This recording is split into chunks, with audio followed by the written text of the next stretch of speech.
Good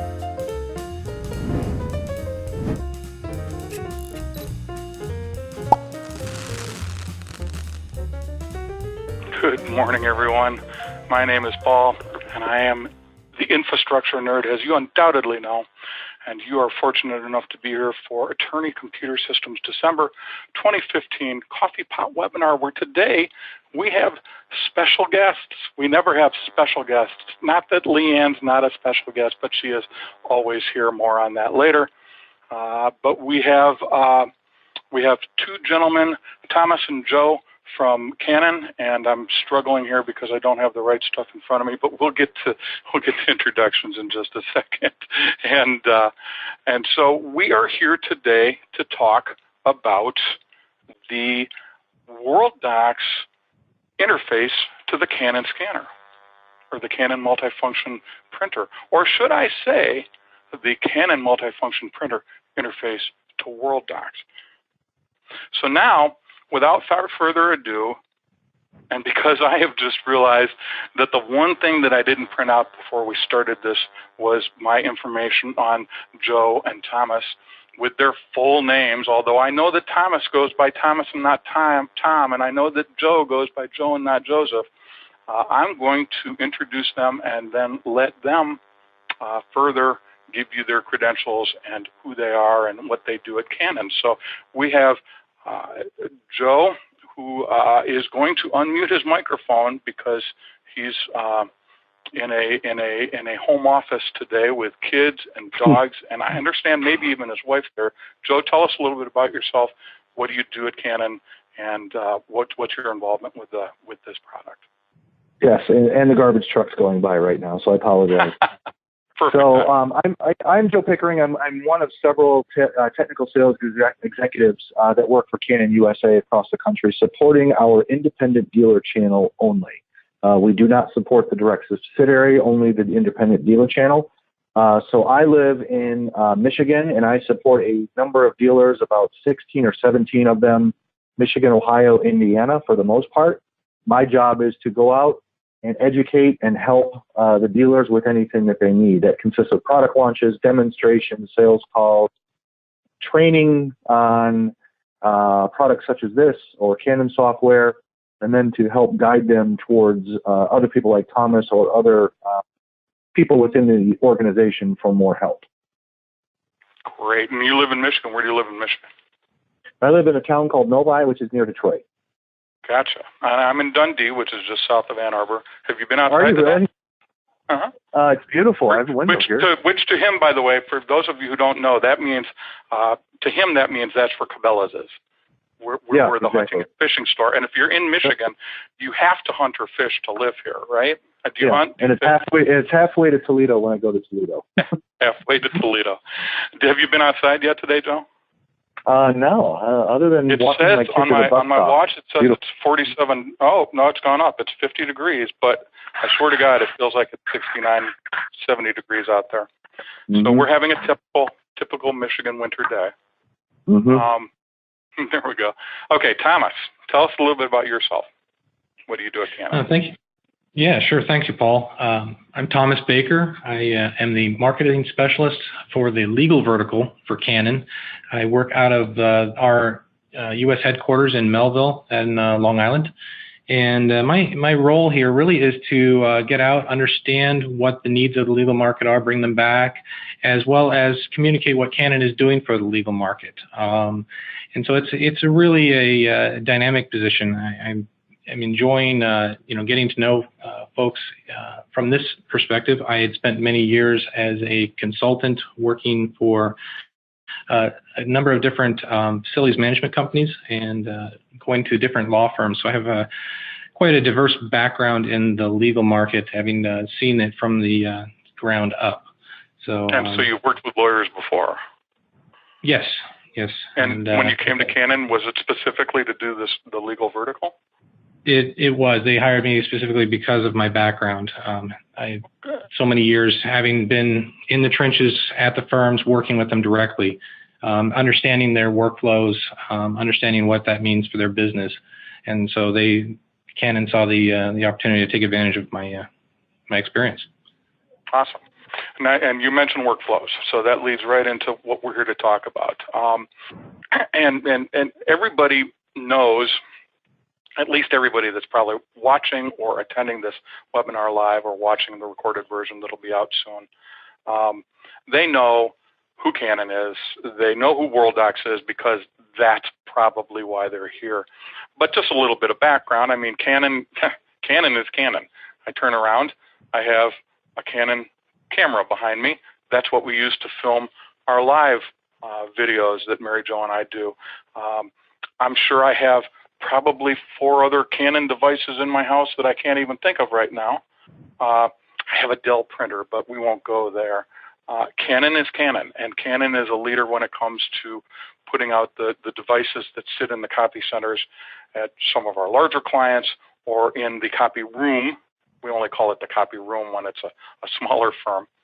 Worldox is Worldox. If you're in this arena, if you're in a 1 to, let's say, 100 attorney firm, you know what Worldox is, or it is the market leader in that space, I should say. So Worldox, of course, is document management. They call it, accurately, they call it now document and email management because people don't think of emails as being documents, but they are in the document management world. Worldox in that space, especially in the, let's say, the under 50 attorney firm space, is the leading document management system that's there, except, unfortunately, for Windows Explorer. Windows Explorer is actually the leading quote-unquote document management system, but we know that that's not truly a document management system. It's simply an adaptation of what Windows does. And so today we're here to talk about workflow. And if you have Worldox, if the reason that you're attending or watching this webinar is because you have Worldox, you know that Worldox, there are a lot of ways to get scanned documents into Worldox, and that's inherent to the document management system. What you are probably intrigued by is the thought that a device like the Canon, help me out here, Thomas. It's a certain Canon device that we need. The ImageRUNNER Advance. ImageRUNNER Advance. In fact, this is an ImageRUNNER Advance right here. In my panicked last 30 seconds before we went live, I typed that into Google, and thank God for Google Images, and so here we are looking at an ImageRUNNER Advance. The ImageRUNNER Advance is a device that has a touch control panel, and inherently can therefore run stuff.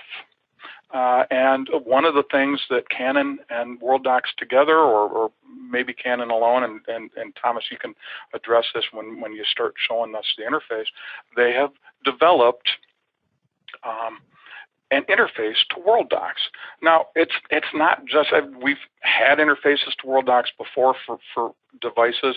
The one that comes to mind that I can picture in my head sitting in a client's office is actually a separate computer that's hooked into the scanning or copying device and then hooked into the network. This is kind of the same thing, except that it's embedded. There is no separate computer. And what's really unique about this, what you're about to see, is that if you know Worldox, if you have lived in a Worldox world and you're thinking there's got to be a better way to get a document into Worldox from a printed page, then this is it, because it is basically logging into Worldox on the Canon device and telling it exactly where it goes, not just what number, or not just something that you select from a hard to navigate list. This is a very Worldox-like interface. And so I'm going to shut up, except that on my way to shutting up, I'm actually going to press what I like to call the magic buttons and get us out to here, where I am going to turn things over to Thomas. Thomas, this is hopefully where you want to be. Tell me if it's not, but can you show us how this works? Yes, thank you, Paul. I'm going to check real quick to make sure I have control here. No, I don't seem to have control yet. Okay, well, why don't you start talking about what we're looking at, and I'll make sure that I get you control. Perfect. What you're seeing here is a console view of a Canon ImageRUNNER device that has been loaded with a MEEP app. That's the term we use for the interface, the interactive interface that we developed on our devices. The Scan to Worldox app that we can load on an ImageRUNNER advanced device is blinking in that little window right there.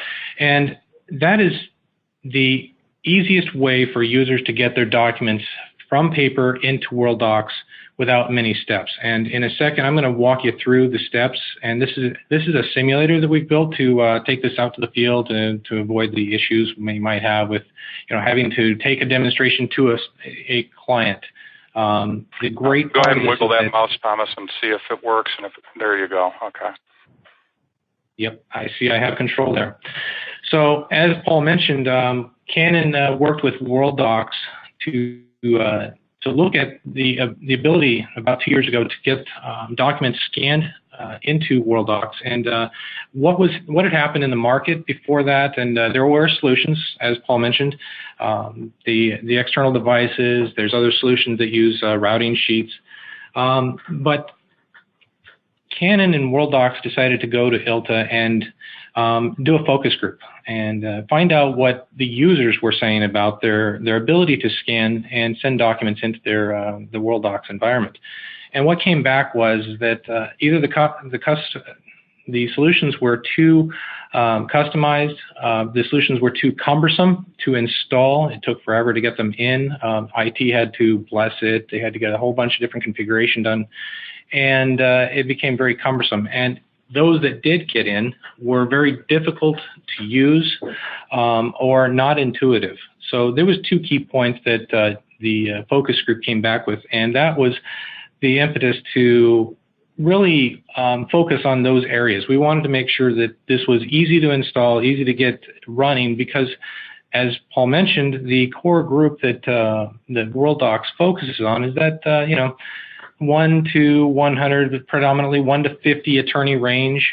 There's not a lot of those firms that have a giant IT staff to support implementations or the training effort that's required to get users up and running. So the development took off, and they said, let's make this easy. So let's not put a server in the middle. Let's have it talk directly to Worldox. So that's what it does, and you'll see that in a second. There's no interface beyond what you're seeing here. It talks directly to Worldox, picks up all the validation fields for client matter, and it doesn't require that server in the middle to be installed. So we can pretty much walk in and install. A technician can walk in with the license code, install this in less than 30 minutes, provided that you have a couple criteria up front, and we can go over that at the end. But very easy to install and extremely easy to use. And as you'll see in a second, as I start walking through this, it's intuitive because it tries to mirror the environment that users see at their desktop to begin with. And that is a beautiful thing. When you don't have to train people, you get a higher adoption rate. And I'm always very keen on seeing products adopted. I too often had seen scan routing solutions in my previous role that sat on the shelf because they were great solutions, but users wanted easier, or they didn't feel that they wanted to take those extra steps. This eliminates that. It takes it down to a very minimalist approach, a mirrored approach to the desktop environment, and extremely easy. You don't even really need to train a user who's familiar with Worldox. You stand them in front of this, say, if you have your credentials, you're ready to go. And with that, I'm going to start stepping through unless somebody has a question for me before I go into this. No, Leanne is well trained and will interrupt you at the minute one of those comes in. Great. Thank you, Paul.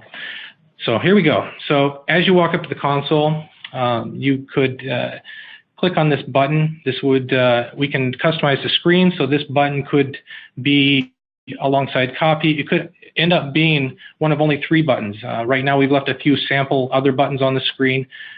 This is a completely customizable screen so that you can really limit or manage the type of interaction that they have. So you don't have people, scanning it off to email if you don't want them to do that anymore. You can actually, force them to go down different paths, or you can open up different paths based on the buttons you provide on the screen. That's all administratively controlled. So they would click on that first button, and they would be prompted for their username, and this is the Worldox login credentials. Now what we've done here is we've created a recent users list, and on initial use it's not populated, but as people, users come over to the device to try to scan their documents in, they would be prompted to provide their username, and once they've done that, their name would populate this recent users list.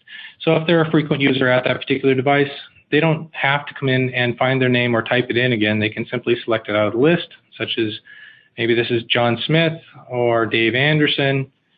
And I'll jump in here and point out that these are the username that this is something that's very familiar to these users. It's not some name that's just used for this device. It's the same name they log in onto their computer and log into Worldox as.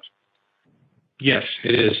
This is the and it's dynamically updating. So as users are added or created to the Worldox environment, as soon as that happens on the Worldox side, this is reaching out every time to talk to Worldox directly. So you're not waiting 24 hours for the username list update or anything like that. This is happening every time they walk over the machine.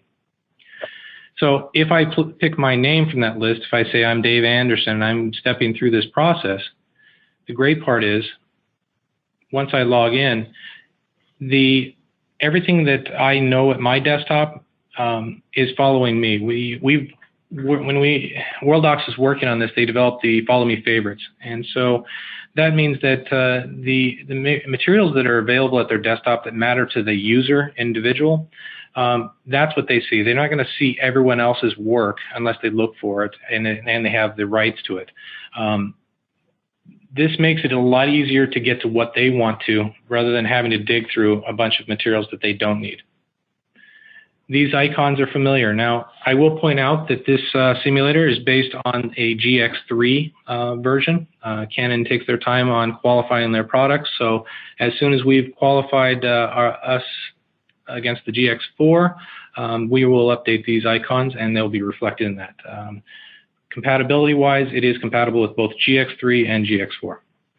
So a user walking up sees favorite matters and they say, oh, that's familiar, that's from my desktop. They could click on that and they would see their screen start to populate with their matter descriptions that are familiar to them. They could select one of those that makes sense. Then they could step through and start populating the doc type fields from the list that's there, author, typist. There's a lot of different people working on this particular document. And the description field down here is pre-populated, but it is editable. It's pre-populated to make sure that we have unique identifiers for every document that go in case somebody is in a hurry and they don't really want to worry about that. No big deal. The document is uniquely identified based on the previous screens. At that point, they could, in fact, say scan right now. Have the paper in the feeder at the top, and that document will be profiled exactly the way they've marked it here, and they're done. As soon as that stops flipping the paper through the feeder, they can grab it and walk back to their desk and find the document in Worldox. If they wanted to change some of the default settings, this is where you can change, say, scan settings. They could select the color, and these are all familiar fields. If they already have a Canon device, this is going to be familiar from making copies or scanning to email. They can change the color, they can change to auto color, full color, they can change the DPI, the orientation, if they have different size originals. So this is all part of a normal, scan or copy process that users will find familiar. They can change the file format. And I will point out that administratively, these options can be set. So if you say that we want all of our documents to be PDF-A, and we want them to always be color, and we always want them at 300 by 300, you can administratively set that so that every time somebody walks over to the device, they don't have to worry about changing those settings. Your default settings are going to reflect what the firm wants. At this point, they could hit Start Scanning if they found the settings are okay. This screen will pop up if they have not used the feeder. So the feeder on the top of the machine. If they don't use that, then it's going to assume that they've put something on the glass of the machine, and it needs to know how how big that piece of paper is, and they could select, okay, well, I put letter sheet on that glass. They hit OK. The machine starts scanning, the paper starts pulling through, or it starts scanning from the screen. They select done. At this point, they could log out and walk back to their desk and be completely done. They could also say that they would like to scan to a new profile, or they could reuse that same profile. All of these steps are really intended to drive that productivity and make it more efficient so users can really get back to what they're supposed to be doing. We don't want them spending their time either learning, installing, or in fact standing at the machine trying to understand what they're supposed to do and worrying about making mistakes. We'd like this to be as tight as possible with getting the document in as easy as it is to get an email in to the Worldox environment. Well, I'm going to jump in right here and say that that's incredible because from a Worldox perspective, you have just done, by spending an extra 4 seconds up front, you have just done what would now just be beginning. In a typical scenario, you've got a device that's going to scan to your email or it's going to scan to a folder, and so now the user would have to go back, find the document, pull it out of their email, pull it out of the folder, pull it up into Adobe or drag it into what we call the Worldox drop zone, and then their profiling experience begins. If they're scanning 18 documents, if they're scanning the mail, it can be a real circus because you've got 18 pieces of mail for 18 different people. You knew what the piece was when you were at the scanner, but now you're back at your desk and you've got to sort through everything a second time. So I don't see this just as a neat interface. This is something that's going to cut time dramatically to, from taking, let's say, 20 to 30 minutes to scan the mail down to something like 4 or 5 minutes to scan the mail, because you're looking at the thing right here, you're doing what you need with it right away, you're putting it aside never to look at again or to do whatever it is that you do with your hard copy, but which for a lot of our clients is simply hold on to or throw over someplace else to be filed. But nonetheless, it's huge. That interface is beautiful from a Worldox user's perspective. I'd have to applaud the people that decided that this is how they were going to do it. Now, this was what do we do now? Collaboration Between Canon and Worldox? Yes. Ray is, as everyone knows, CEO of Worldox. He is a fantastic partner to work with, very agile. He is very able to get his team focused on a vision and really move it forward. Working with a larger company like Canon, we take our time getting things done, and this was a phenomenal effort getting something this valuable, intuitive, out to market so quickly. And it only could have happened if it was a really great working environment with Worldox and Canon. Yeah, Ray's a little bit of a rare bird when it comes to that, because the other company that we represent, which is Software Technology, they're more like Canon. They're very slow and steady, but Worldox, and this isn't all that true in the legal environment, the legal software environment, but Ray's very, very, very agile, very, very, very user-driven, and really gets out there and talks to users and finds out what they want. And I think that this represents that situation. Ray finding out what somebody wants, what people want. Like you said, you went to ILTA and saw that this was what people wanted, and it's turned out very nicely. Now at this point, you just when you log out, do you get back to that original panel, and then somebody else, the next guy in line comes and goes back into Worldox? I say. Exactly, and this tries to reflect the security that Worldox is promoting as well. So we want to make sure that users, are working in a secure environment. So yes, they have to log in with their own credentials. Well, I'm glad you touched on that, because that's huge to people now. We're constantly in firms, we're building walls between this department and this department, or this lawyer can only see these cases because he's on his way out, or he's just come in and he's cutting his teeth on these 4 cases. And so Worldox has always been a great product to support that security and to support the quick and easy building of these walls. And so it's nice to see that the last thing you do either takes you into the next document that you want to scan or gets you out so the next person can simply sign in with their familiar username. That's huge. Yes. Awesome. Is there any more to see in this? I mean, I love products like this because, you know, there's not that much to show because it is so very simple. Is there anything else you'd like to touch on? I could walk through a couple others, but I think, you know, the reality is you've seen everything it can do. I mean, we kept this very simple. It's a minimalist design. It gets to the point. You really want to get users back to what they're supposed to be doing, not scanning. You know, the object of scanning is just to facilitate the real work of the business. And I applaud this product, and I cannot take credit for it as much as I would like to. I joined right as this product was coming to market, and it was a joy for me to see this because I'd been selling other routing solutions, scanning solutions, and they always had deficits in one of these areas. And this one really picked up on, you know, by taking that user input, it really understood, let's make it simple, easy to use, because this isn't the focus of the business. The focus of the business is the practice of law, not the practice of scanning. Exactly. Leanne almost looks like she's going to ask a question. Leanne, do you have one there? There is a question.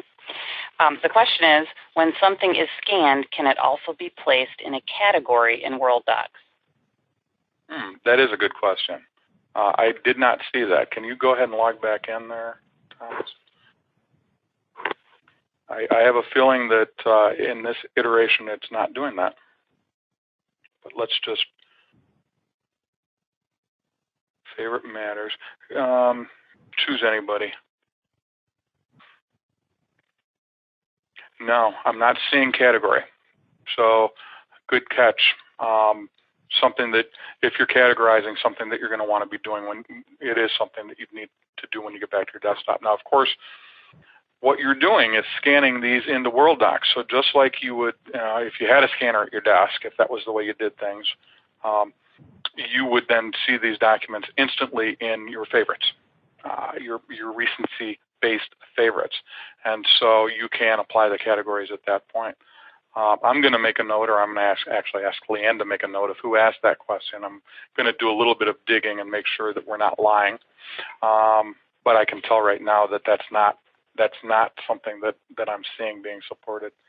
And maybe I'll do a little checking with Worldox and see if that's, and Thomas, and see if that's something that's going to be implemented in the future. Do you know anything about plans for support for other Worldox features, Thomas?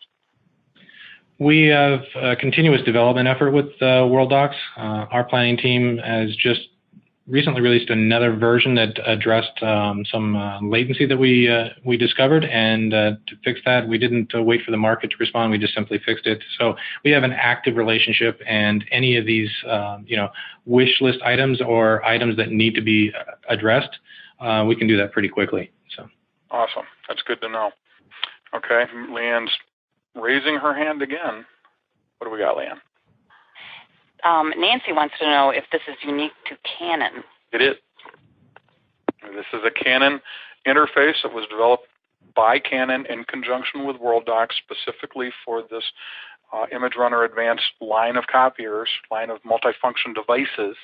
And yes, it's a Canon interface, and I think that it's huge. I think that anybody that has when they get to that point in the year or every couple of years where it's time to decide if they're going to stick with the copiers they have or change, I think this is a big thing if it's a Worldox shop, because this just takes us down right into Worldox straight from the device.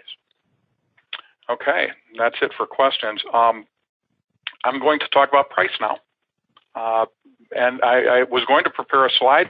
I realized that the price is so simple that I really don't need a slide. We're looking at about $1,900 plus time, more on that in a second, to get this implemented. Now, I love the way that Thomas says that this is wanted it to be simple to install and simple to use. I will interject that you, as a Worldox customer, if that's who you are going to need to have your reseller spend anywhere from 2 to 4 hours to install this. So whatever your reseller's rate is, ours is $145, but if you're working with somebody else and you just happen to be watching this video, your reseller will need to spend about 2 to 4 hours to install it. I do not think that Canon is charged, Thomas, there's no charge for the actual installation, is there? That's wrapped into the cost of the interface? I would actually have to defer to Joe. I don't have to worry about what the reps in the field have. Okay, I found something on the web for us. Sorry, Siri decided that she was going to talk to me. Joe, are you there? Do you know? Do we have any sort of time that's involved from a Canon standpoint? Not that I'm aware of. A lot of dealers kind of make their own call with professional services type stuff. Okay. So keep that in mind too. I'm just going to leave that open-ended. When we talk about pricing, I know that I, as a Worldox reseller, would need 2 to 4 hours to install this. It actually is a little bit complex. It requires something called Worldox Web, and not just the cloud version of Worldox Web. It's got to be a Worldox Web server running on your premises. Now, you do not need a separate server to run that, or a separate machine even. However, depending on the size of your install, you may want to consider doing that.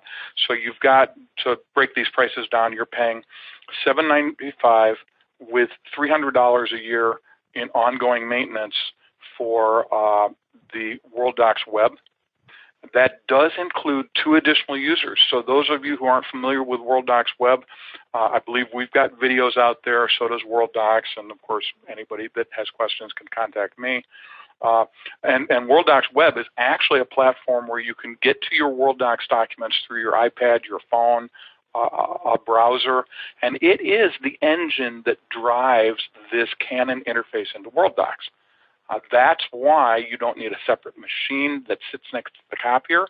That's why you don't need a separate server that sits next to the copier and hooks into the network where all the interface is. Worldox is using Worldox Web to to allow the Canon device into Worldox that way. So you don't really know about it once it's installed. You don't see it. You don't worry about it, but it's there. And from them, that costs $800, $795. I'm sorry, that sounds so much cheaper than $800. And the Canon side is $1,100, or again, I'm sorry, $1,099, which sounds at least $1 cheaper than $1,100. And that price can come down if you have 6 or more devices that you want to hook in. That price will come down slightly. The $795 from Worldox, you do not have to have, you do not pay that for each device, but the $1099 from Canon, you do pay for each device. So that's really about it. You need about 2 to 4 hours of time from your Worldox rep. You probably need a little bit of time from whoever is providing your Canon device and selling you the interface. And you need the interface from Canon at $1099, and you need one of those for each device. And you need the Worldox Web, and this is special pricing on Worldox Web. It's usually much more expensive, but for those who are getting it simply because they need to use the Canon devices, Worldox has this special deal, this $795 deal. Did I cover everything there? Did we get everything in, guys? I think so. I'm going to assume I must have, because we only had a couple of questions. Right. Thomas, I really appreciate it. Joe, same. I'm going to address 2 audiences here, because we do have some people alive with this event and some people that will watch this event in its recorded version that are actually with Canon or are independent reps that are working with the Canon line of ImageRUNNER advanced devices. Anybody that needs help or has questions, whether or not it's our client, if you as Canon rep or somebody who works with Canon have questions about how this works and how it interfaces with Worldox, I want to invite you to call me directly or email me directly. My email address is paul.purdue, like the school, not the chicken. That's Purdue, paul.purdue @attorneycomputersystems.com. Notice the plural in the word systems. And just to make it a little bit easier, I'm going to go there and show you paul.purdue @attorneycomputersystems.com. We do have people working round the clock to try and come up with a longer domain name, but for now, that's all we have. And so I do want to point out also, I'm sorry, this is me being my mother, channeling my mother and getting off track in the middle of going somewhere. For those of you who are Worldox users that want more information, again, even if you have a different Worldox reseller, I don't care. I know all of them and I work with all of them. So if you have questions, feel free to email me your questions from a user perspective, and we will get them answered for you. Now, we do this a lot, and so to get off of the Worldox and Canon track for just a second and end things up, I do want to show you that Attorney Computer Systems does have virtual user group meetings that meet every month live, one for tabs, one for Practice Master, one for Worldox. We do have this Coffee Pot webinar series, which is what you're attending right now. We present that. I present that every month. Mary Jo records some non-live videos that we call the e-bites, which are little snippets of information. She records one each month for Worldox, one each month for tabs, and one each month for Practice Master. And then we have a longer format television show called the Paul and Mary Jo Show. I guess it's not a television show, a YouTube show called the Paul and Mary Jo Show, where we together introduce a concept, and then one of us will go to a computer and in a very, very long format explain something that's of a broader topic. So please be sure to understand that you can always come here and see all of this content, including what you've just watched. And when you click on one of these titles, you'll be taken to the page. Right now, we see the registration information for what you're attending right now. But as you scroll down, we have recorded versions of everything we've ever done. And some of these titles we've been producing for as long as 4 or 5 years and recording them for that long. So a lot of stuff here. Take advantage of it. And next month, we will be talking, we think, about what's new in Tabs 3 and Practice Master version 18. We say we think because they're expected to be released, we believe, sometime this month in December. And if they do, in fact, get released, then our January topic will be that. So watch the site. Everybody have a good rest of the day and a good rest of the month, and we'll see you here next month. Thanks much. Bye-bye.